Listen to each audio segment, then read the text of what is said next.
Hoy día vamos a conversar sobre la placenta, el líquido amniótico y el cordón umbilical. Estructuras muy importantes y que vamos a tener que ir estudiando porque depende de ese estudio el resultado final de la atención del parto y del control del embarazo. Empezaremos con la placenta. La placenta viene a ser una estructura de la cual depende el feto, depende para su normalidad, para su vida intrauterina, y si la placenta no está completa, íntegra, si no tiene una capacidad funcional, va a ser muy difícil el desarrollo intrauterino. La placenta al llegar a la madurez va a tener una forma discoide, ya lo vamos a ver tanto en la simulación en laboratorio como también en las salas de partos. Las medidas aproximadas son de 18 a 20 centímetros de diámetro aproximadamente, con un peso que oscila entre 450 y 600 gramos. Es decir, tiene un peso importante. Es más gruesa al centro en relación a la periferia. Esa es la placenta, ¿no? La placenta, decíamos, es muy importante para el desarrollo de la vida intrauterina del feto. La placenta es un órgano formado por tejidos maternos y fetales. Este es muy importante. No es que tenga solo una participación materna y o fetal por separado, sino que participan tejidos maternos y fetales. Y además de las funciones estructurales de fijación, tiene funciones nutricionales.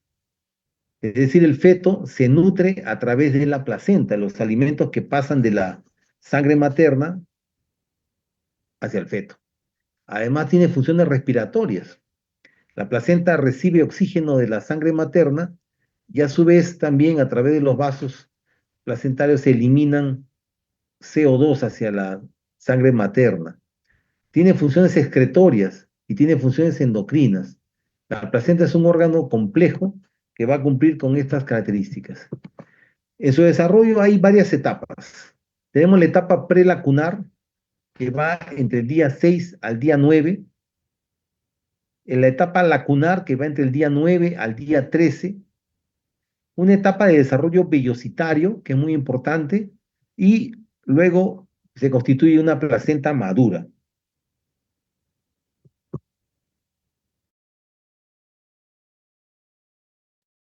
Como vemos en este gráfico, ahí vemos, ¿no?, cómo la placenta, se ve el cursor en movimiento. Sí, doctor. Sí, doctor. Bien, gracias. Se ve en esta estructura como la placenta, ¿no? Acá tenemos la zona del embrioblasto y luego vemos, si me siguen el cursor, cómo se encuentra el trofoblasto. El trofoblasto va invadiendo esta zona de la decidua y prácticamente va permitiendo la implantación.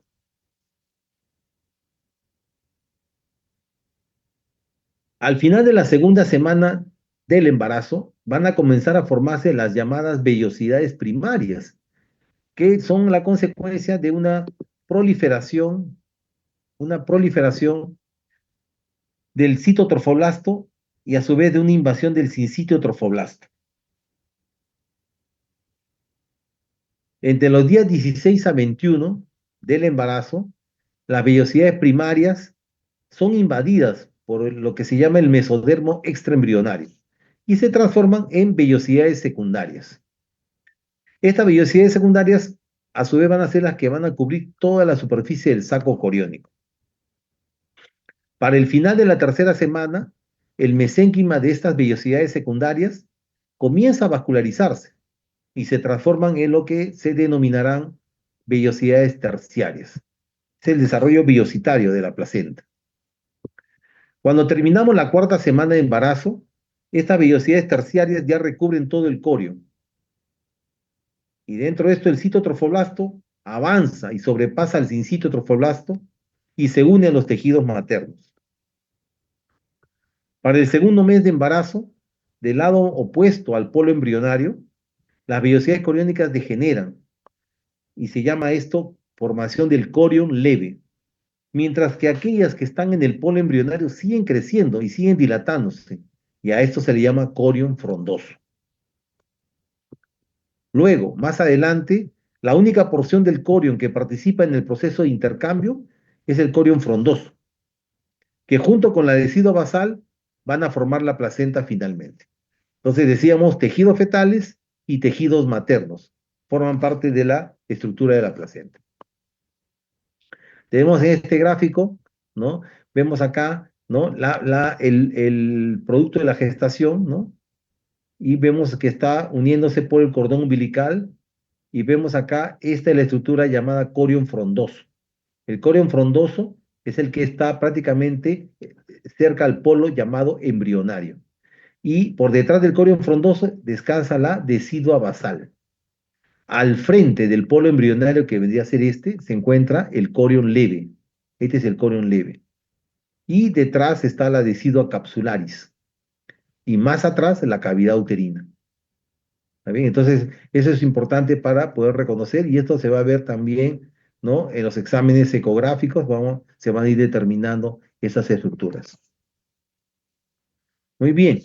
Importante también esta lámina para repasar lo que viene a ser el proceso de la circulación fetal, que la van a ver en otra clase, pero acá lo que nos interesa remarcar es que en esta estructura vascular, que está graficada de un color rojo, está llegando la sangre oxigenada materna, así como los nutrientes. Y van a ingresar a esta estructura que vendría a ser la placenta, en esto que estoy marcando con el cursor, y luego esto va a proceder a través de el cordón umbilical, que es una estructura formada por una arteria y dos venas, y este cordón umbilical va a llevar la sangre oxigenada hacia el feto, ¿no? Desembocando en la estructura conocida como el ductus venoso. A su vez, de la estructura fetal van a salir dos vasos llamados venas umbilicales, que están enrollados acá en el cordón y que van a llevar la sangre que está menos oxigenada y algunos elementos productos del desecho del metabolismo fetal, y que van a ser expulsados, ¿no? Hacia la sangre materna. Entonces, como vemos, ¿no? Este es el proceso de la circulación fetal, que luego va a ser vista en otra clase más adelante. ¿Qué más decir de la estructura placentaria? Decir que ingresa oxígeno de la sangre materna y se elimina CO2 de la sangre fetal. Decir que la placenta participa en la secreción de hormonas. Esto es muy importante. Y también importante que a través de la estructura placentaria van a pasar no solamente hormonas, van a pasar anticuerpos maternos, van a pasar drogas, llámese medicamentos. Por eso es muy importante que la paciente que está embarazada no debe automedicarse y tampoco debe seguir necesariamente con la medicación pregestacional, sino que debe ser evaluada por el especialista para ver si puede o no recibir estos medicamentos. En el caso que tuviera que recibirlos por padecer de alguna enfermedad pregestacional. También puede pasar el alcohol, también puede pasar la nicotina, y también pueden pasar los microorganismos, ¿no? Tipo bacterias, ¿no? Tipo virus, ¿no? Entonces es muy importante que alertemos de esto a la paciente, ¿no? Durante el control prenatal. Muy bien. ¿Qué ocurre con la placentación? La placentación es un proceso en el cual vamos a encontrar, como dice acá, como se ve en el gráfico, un embrión que está haciendo su proceso de implantación, ¿no? Donde el trofoblasto es el que va por delante haciendo este proceso de implantación. Y se produce dentro de la cavidad uterina, muchas veces se produce en la parte fúndica, ¿no? Pero algunas veces también se presenta esta placentación en las partes laterales, ¿no? Entonces, eso va a ir variando. Y esta invasión trofoblástica empieza con una fase en la cual decir que la invasión no se debe solo a la presión pasiva por crecimiento. Es decir, no es que el proceso de invasión de trofoblasto sea por peso o gravedad, sino que es un proceso celular muy activo, que se desarrolla de forma muy controlada. Este proceso de invasión está regulado fundamentalmente por factores o enzimas proteolíticas y por factores inmunológicos. Es muy importante señalar este concepto. La invasión trofoblástica, por un lado, y la permisividad endometrial, este es muy importante. Es decir, el endometrio permite esta invasión. Es decir, tiene una tolerancia inmunológica que permite que células extrañas a las células maternas ingresen dentro de su tejido. Son los principales determinantes de la implantación. Cuando, por ejemplo, ya hablando de algo patológico, la madre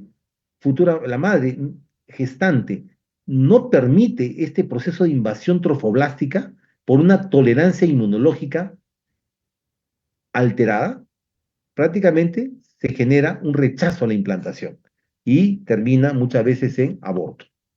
Muy bien, entonces tenemos acá, siguiendo la secuencia que ya han visto, clase anterior, ¿no? Ovulación, fecundación, vemos que el proceso de migración tubárica permite que el blastocisto ingrese a la cavidad endometrial y se produce un pequeño sangradito de implantación. Muy bien, decir que la placenta tiene básicamente tres placas. Una placa basal, que es la más cercana al útero, en donde vamos a encontrar el complejo retroplacentario formado por la decidua. Ahí también vamos a ver a la membrana de Nitabuk. Y una parte central que es el parénquima placentario, que está ubicado entre la placa basal por un lado y la placa corial. Este parénquima es homogéneo y va a tener también un desarrollo progresivo que va a ir madurando conforme el embarazo progrese. Y tenemos una tercera placa, que es la placa corial, que se encuentra adyacente al líquido amniótico. Lo vamos a ver, tranquilos, en esta lámina. Miren, por un lado tenemos acá la placa basal, que está cerca a la decidua. Esta es la placa basal, está marcado por la flechita, placa basal. Al centro, este vendría a ser el parénquima placentario, y la placa corial está cercana a esto que vendría a ser el líquido amniótico. Entonces, repito, placa basal cercana a la decidua, parénquima placentario al centro, y luego por fuera la placa corial, y acá donde estoy marcando el cursor estaría ubicado el líquido amniótico. Muy bien, decíamos que la placenta produce una serie de hormonas, es un órgano endocrino, y tenemos, por ejemplo, la producción de la gonadotrofina coriónica humana, la hormona HCG. También participa en el proceso de producción de progesterona y estrógenos, en el lactógeno placentario, en la tirotropina coriónica humana, la corticotropina coriónica humana, la prolactina y la relaxina. Entonces son hormonas que produce la placenta. Es un órgano endocrino. Tenemos acá en otra imagen, ¿no? Acá tenemos al feto, ¿no? Está rodeado por líquido amniótico, que vendría a ser está graficado de un color medio celeste, el líquido amniótico, y por fuera las membranas corioamnióticas. Acá el feto está unido a través del cordón umbilical, ¿no? A la estructura conocida como placenta. Y vemos cómo los vasos sanguíneos prácticamente, ¿no? Están acá presentes, ¿no? Y de esa manera se produce, ¿no? El intercambio, ¿no? El intercambio de nutrientes que van de la madre hacia el producto, y también se produce también el pasaje, decíamos, de hormonas, anticuerpos, en fin. Unas palabras con relación al proceso inmunológico, que es muy importante actualmente, no solo en la medicina, sino también en la ginecobstetricia. Tenemos que desde el punto de vista inmunológico, la madre y el embrión son genética e inmunológicamente diferentes. Genéticamente ustedes ya saben, lo sabían previamente al inicio de este curso y también lo han repasado en la clase previa, que en el momento de la fecundación hay una recombinación del material genético que ha sido provisto tanto por el gameto masculino como por el gameto femenino. Y desde el punto de vista inmunológico, también vamos a tener que madre y embrión son inmunológicamente diferentes. La placenta cumple con un proceso de llamado inmunidad pasiva, que está dado por las inmunoglobulinas de tipo G. Decir también que el trofoblasto protege al nuevo ser de la vigilancia inmunológica materna. Esto es muy importante. El trofoblasto sirve como una especie de escudo protector para el nuevo producto de la concepción que lo resguarda, lo protege de una respuesta inmunológica que podría darse en la madre y que podría provocar el fracaso de la implantación. Entonces existe una presencia de condiciones en las cuales, por ejemplo, este trofoblasto, ¿no? Tiene una ausencia de antígenos de trasplante clásicos, o sea, HLA clásicos, y además hay una existencia de mecanismos metabólicos que evitan la presencia de los linfocitos T, que como ya sabemos son los que activan la respuesta inmunológica y están próximos al trofoblasto. Muy bien, interesante tema de la placenta, que se va a ir viendo también en las clases subsiguientes, porque, repito, una vez más, permite el desarrollo del feto dentro del útero materno. Ahora, unas palabras con relación al cordón umbilical. El cordón umbilical es una estructura que va a estar formado, como ya conocen ustedes, por dos arterias y por una vena. La vena es más amplia en diámetro, pero las paredes anatómicamente, ya conocen ustedes, son más delgadas. Las arterias son de diámetro más pequeño, pero como ya conocen ustedes, también tienen mayor, el diámetro es más pequeño, pero las paredes son un poco más gruesas, entonces permiten mantener una mayor presión. La formación del cordón umbilical inicia alrededor de las 4 a 5 semanas de gestación. Un cordón umbilical ya puede visualizarse por ecografía desde las 8 semanas. Y repito, como ya ustedes conocen también, tiene dos arterias y una vena. Estos tres vasos sanguíneos se encuentran rodeados por una sustancia llamada gelatina de Wharton. El diámetro promedio de un cordón umbilical es de 1 a 2 centímetros. Suele medir entre 50 a 65 centímetros. Es una longitud variable. Por definición, el cordón umbilical permite al feto estar conectado con la placenta y recibir, decíamos, nutrientes y el oxígeno que vienen a través de la sangre materna. El cordón umbilical también elimina sustancias tóxicas que el feto va a producir, producto de su metabolismo, y obviamente se eliminan hacia la sangre materna. Puede llegar a presentar alteraciones este cordón umbilical, y esto puede dificultar su correcto funcionamiento y además también pueden complicar la evolución de la gestación, ¿no? Este es muy importante reconocer. Entonces vamos a ver estas imágenes y podemos ver acá en la flecha de color rojo, se está señalando un cordón en un corte transversal. Vemos en la parte inferior una cavidad de un mayor diámetro, esta es la vena, y arriba dos estructuras más pequeñas de menor diámetro son las arterias. Entonces, están rodeadas por líquido amniótico, que es de un color, en este color se ve oscuro, y eso nos representa cómo podría ser un cordón umbilical. El cordón umbilical presenta la vena, que es la encargada de transportar la sangre oxigenada hacia el feto, desde el lado materno. Las dos arterias son encargadas de transportar la sangre que es poco oxigenada, ¿no? Desde el feto hacia la gestante. Acá vemos un corte de cordón umbilical, pero ya el cordón tomado en una vista longitudinal. Por eso que vemos acá un espacio, ¿no? De color oscuro, que es la arteria, diámetro pequeño, y un espacio mayor, más amplio, que es la vena. La vena siempre es más amplia en cuanto a diámetro. Las arterias son más pequeñas y tienen un enrollamiento. Acá vemos otras imágenes, ¿no? Otra vez la vena está acá, mayor diámetro, y acá hay una arteria, y acá está la otra arteria. Entonces es un corte transversal de cordón umbilical. Muy bien, les decía que el cordón umbilical se visualiza por primera vez a las 8 semanas de amenorrea, y en este momento la longitud del cordón umbilical se dice que es similar a la longitud corona-nalga. Esa longitud corona-nalga es la del producto de la gestación, llamada también en abreviatura LCN. Acá vemos, ¿no? Esta imagen en la cual estamos observando, ¿no?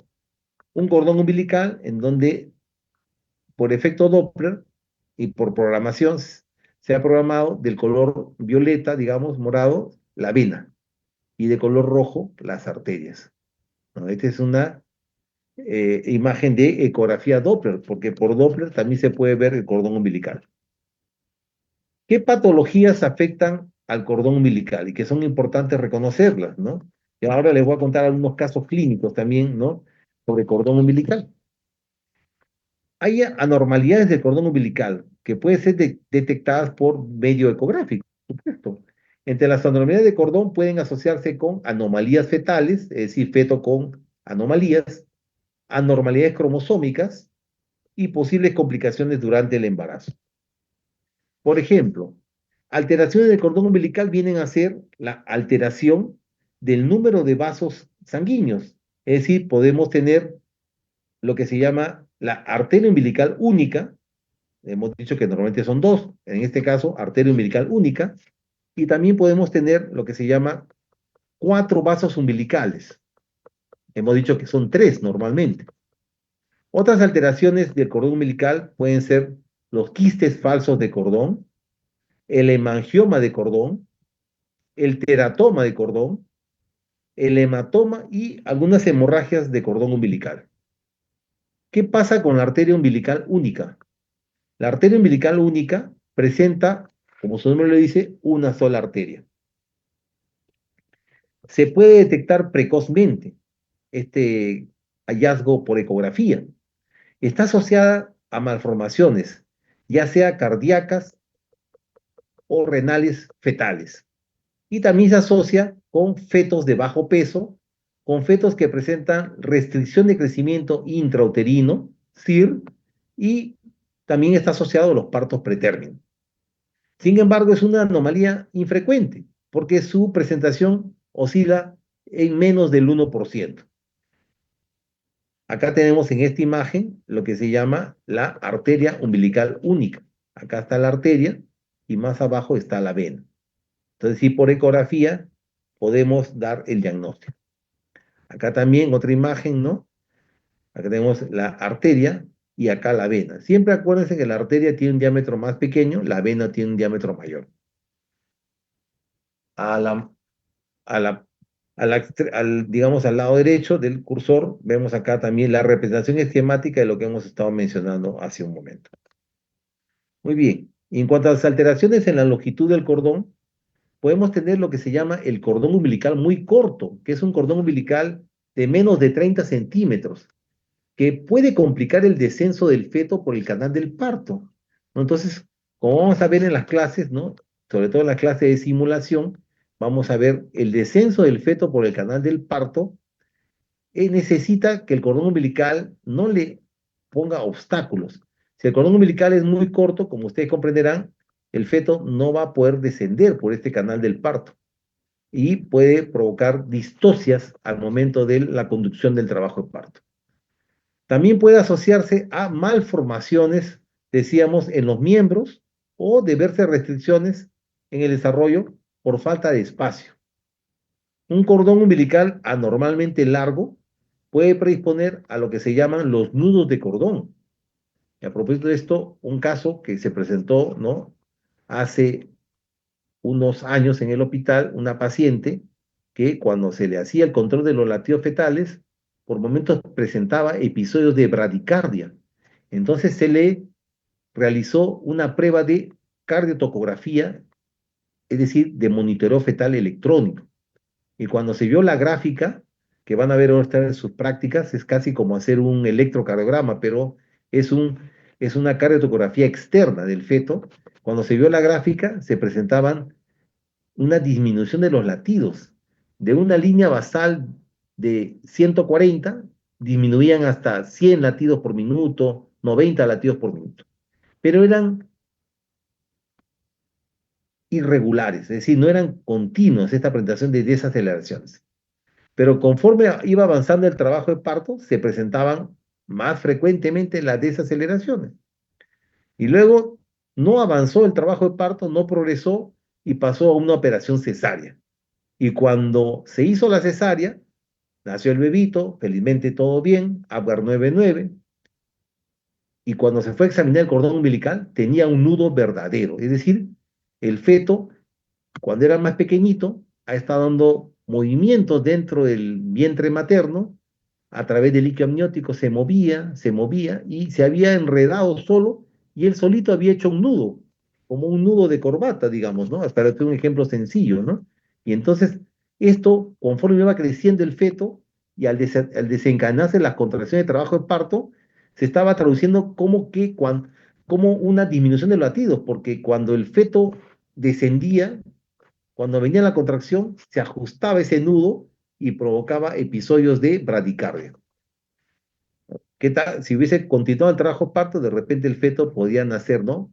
Con sufrimiento fetal, o en caso no hubiese habido control del trabajo de parto, incluso podríamos haber tenido un evento adverso, es decir, una muerte fetal intrauterina por un nudo verdadero de cordón. Eso se refiere a los nudos de cordón, que pueden ser verdaderos o nudos falsos. También pueden presentar circulares de cordón. ¿De qué significa? El circular de cordón es como que el feto tiene el cordón umbilical que le da vuelta a través del cuello, a través de las extremidades superiores, inferiores, a través del tórax, a través del abdomen, es decir, le da vuelta alrededor de su cuerpito. Entonces, eso es el circular, ¿no? En el caso cervical, por ejemplo, puede haber circular de cordón simple, una vuelta, circular de cordón doble, dos vueltas, circular de cordón triple, tres vueltas incluso. Hemos llegado en algún momento a ver partos vaginales con circular de cordón triple. Entonces, es muy importante tomar en cuenta esas alteraciones debido pues a que era un cordón umbilical anormalmente largo, ¿no? Y también otra patología importante es el prolapso de cordón. Como es un cordón muy largo, cuando se rompe la bolsa de líquido amniótico, puede provocar un escape de una asa de cordón, y a eso por vía vaginal, y a eso se llama prolapso de cordón. Muy bien, los circulares de cordón se pueden visualizar por ecografía. Es importante cuando se asocia a oligohidramnios, a restricción de crecimiento intrauterino, RCU, a embarazos prolongados. Y un circular de cordón no debería asociarse a un aumento de cesáreas. Acá tenemos, por ejemplo, en esta imagen, ¿no? Vemos acá la placenta que hablamos hace un momento y vemos acá cómo el cordón umbilical le está dando la vueltita alrededor del cuello del feto. Entonces es un cordón umbilical nucal con una vuelta de cordón. En esta imagen de ecografía Doppler vemos cómo el cordón umbilical, miren, está rodeando al feto. Lo está rodeando. Este viene a ser la estructura, ¿no? Fetal, está rodeada por el cordón umbilical.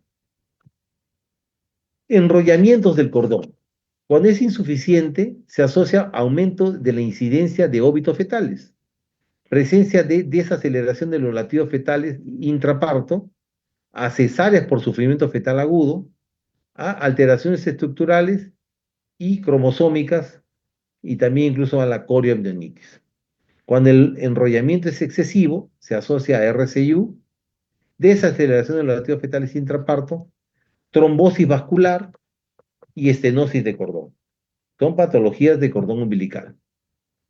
Muy bien, ¿qué pasa con los quistes y masas de cordón? La prevalencia de quistes del cordón umbilical se han descrito en alrededor del 3% de las gestaciones durante el primer trimestre. En ocasiones se asocian con otras malformaciones estructurales fetales y o cromosómicas. Los quistes únicos o múltiples de cordón umbilical se asocian a malformaciones fetales y fetos con aneuploidía, es decir, con alteración del número diploide de cromosomas. Las masas focales del cordón incluyen tumores, incluyen hematomas, incluyen varices e incluyen aneurismas, ¿no? Esto es muy importante, se puede detectar por ecografía, ¿no? Los hemangiomas aunque infrecuentes, tienden a ser los tumores más comunes del cordón umbilical.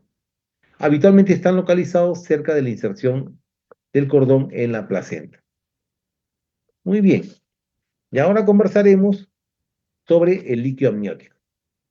El líquido amniótico es el líquido que está presente en la cavidad amniótica formada por las membranas corioamnióticas y dentro está el fetito. Lo podemos visualizar por examen ecográfico, prácticamente es un marcador de bienestar fetal. Acá vemos, ¿no? Está el producto de la gestación, acá vemos una jeringuita y está entrando una agujita. Esto se llama amniocentesis, que es una prueba para extraer líquido amniótico. Tiene sus indicaciones, por supuesto. ¿Cuáles son las características del líquido amniótico? En situaciones normales, su aspecto físico es de un color claro, sobre todo cuando está a término la gestación. A veces ligeramente opaco, blanco grisáceo o ámbar. Su olor es semejante al del hipoclorito de sodio. Tiene un olor bien peculiar. La densidad es de 1007 aproximadamente y su reacción es ligeramente alcalina. Tiene un pH que fluctúa entre 7.0 a 7.3. Su volumen es de 300 centímetros cúbicos aproximadamente al momento del parto, es decir, con una gestación a término que ya está en trabajo de parto. 300 mililitros. Acá vemos cómo sería el líquido amniótico, está dentro de la jeringa. ¿Y cuáles son las funciones del líquido amniótico? Tiene funciones muy importantes.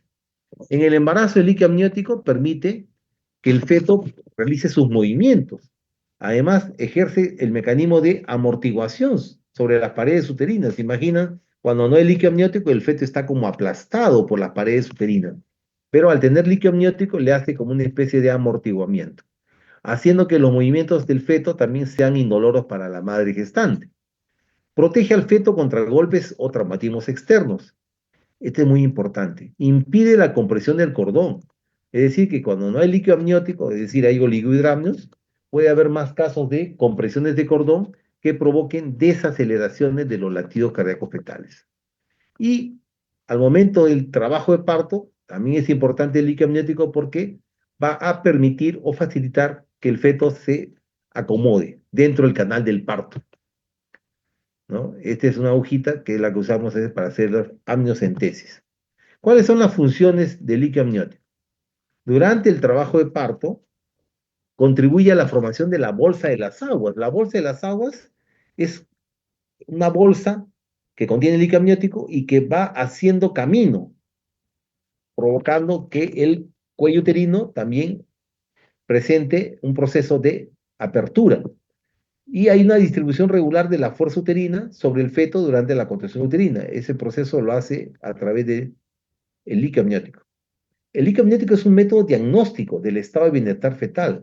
Es decir, un adecuado líquido amniótico implica que las funciones fetales se están cumpliendo dentro de la normalidad. Un oligohidramnios, como vamos a ver dentro de un momento, es sinónimo de anormalías, así como también el exceso que se llama polihidramnios. El líquido amniótico también sirve como barrera para las infecciones. Y, mucho ojo, impide las adherencias del amnios con el feto, porque si no se pegan las membranas amnióticas sobre el feto y puede provocar lesiones. Acá vemos lo que decía un profesor amniocente, este es el líquido amniótico, ¿no? Acá está el producto de la gestación, el fetito. El volumen del líquido amniótico va a aumentar progresivamente.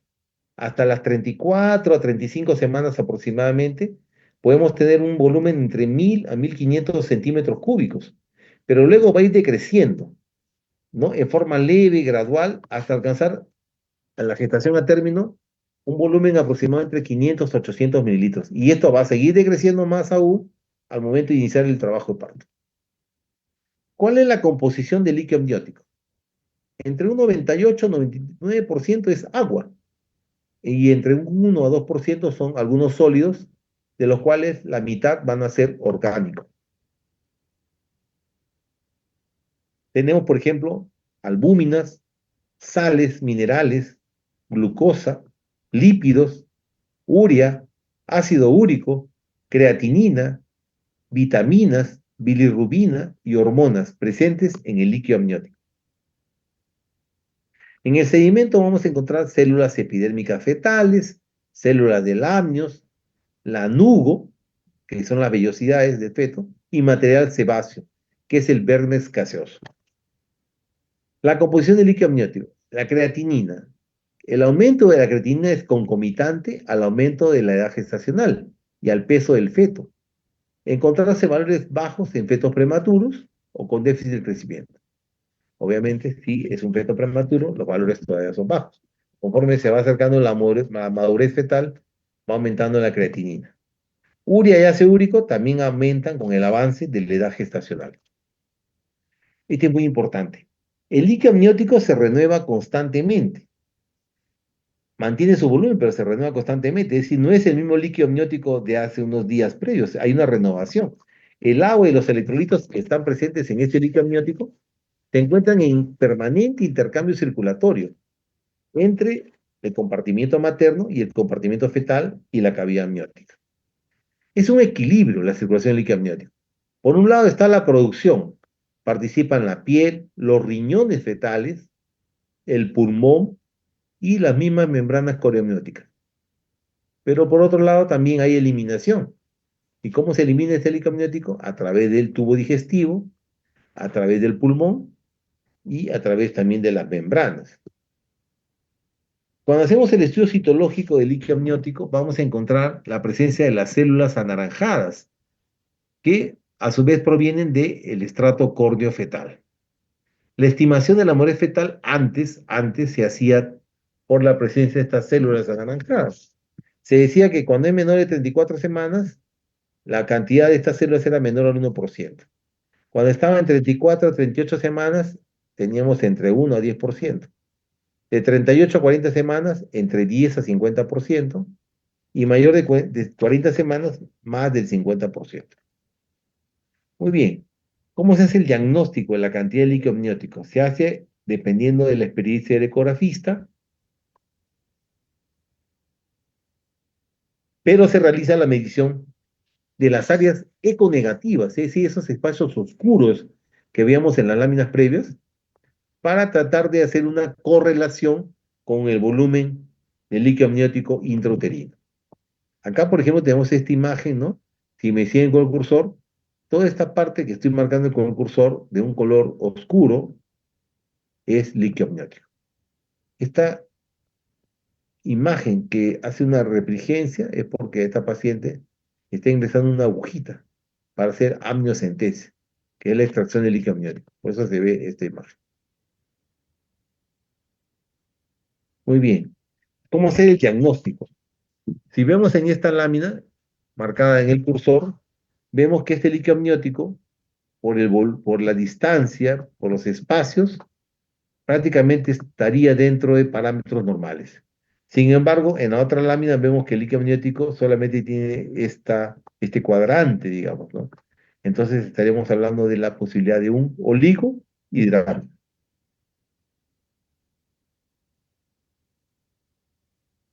El diagnóstico se hace en base a lo que se conoce como I de índice, L de líquido y A de amniótico, es decir, índice de líquido amniótico. Cuando la medición del índice de líquido amniótico está por debajo de los 50 milímetros, hablamos de un oligohidramio severo. Cuando está entre 50 y menos de 80 milímetros, hablamos de lo que se denomina un oligohidramnios leve a moderado. Cuando está entre 80 y 230 milímetros, hablamos de un ILA normal. Y cuando se encuentra por encima de los 230 milímetros, hablamos de un polihidramnios, donde oligo es poco y poli es exceso. Así se hace la obtención del índice de líquido amniótico. Un cuadrante, otro cuadrante, otro cuadrante y el último cuadrante. Este es el cuadrante, acá está en las letritas ahí, es el cuadrante superior derecho. Ese de acá será el cuadrante superior izquierdo. Acá abajo tenemos el cuadrante inferior derecho y el cuadrante inferior izquierdo. Muy bien.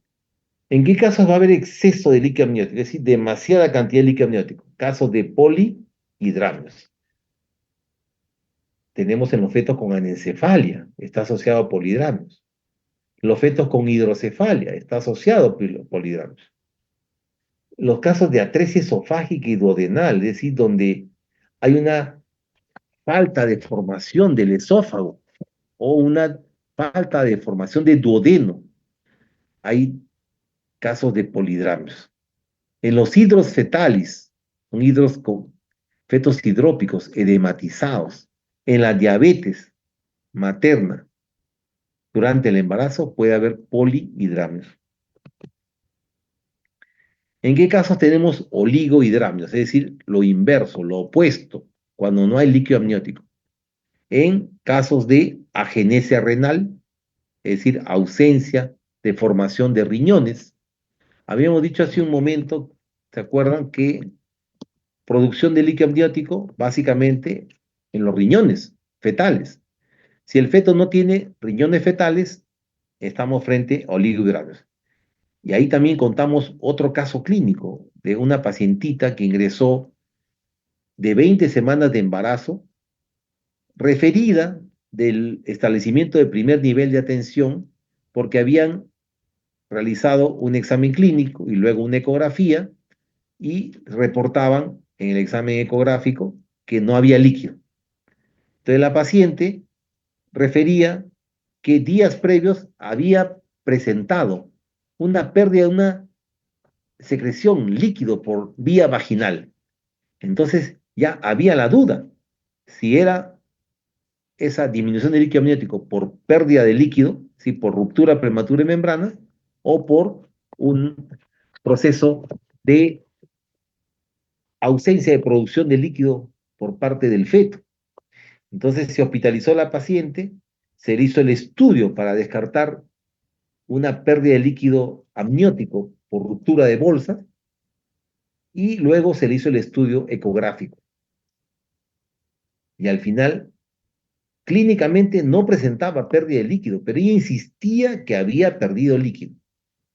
Entonces la ecografía, como van a ver ustedes en sus clases posteriores, cuando no tiene líquido amniótico el feto, la transmisión de los eco, de, lo, de los, de la ultrasonografía es difícil de precisar, entonces no se podía concluir. Entonces este fetito fue sometido a una resonancia magnética. En la resonancia magnética se comprobó que el feto no tenía riñones, es decir, que había una agenesia renal. Muy bien, seguimos. También se presentan oligohidramios en casos de hipoplasia pulmonar concomitante, en casos de preeclampsia, en casos de restricción de crecimiento intrauterino, RCIU, en casos de insuficiencia placentaria, ya cuando el embarazo está a término, cercano incluso a lo que se llamaría el posttérmino, eso se llama insuficiencia placentaria, y en casos de óbito fetal, es decir, de muerte fetal intrauterina. Está asociado a oligohidramios. Cuando decimos asociado, no implica que siempre va a presentar, sino que hay mayor asociación de riesgo. Muy bien, ¿y cómo hacer el diagnóstico? Básicamente, una buena historia clínica. Es decir, tenemos que hacer una buena anamnesis, antecedentes, factores de riesgo, y luego continuar con un examen clínico.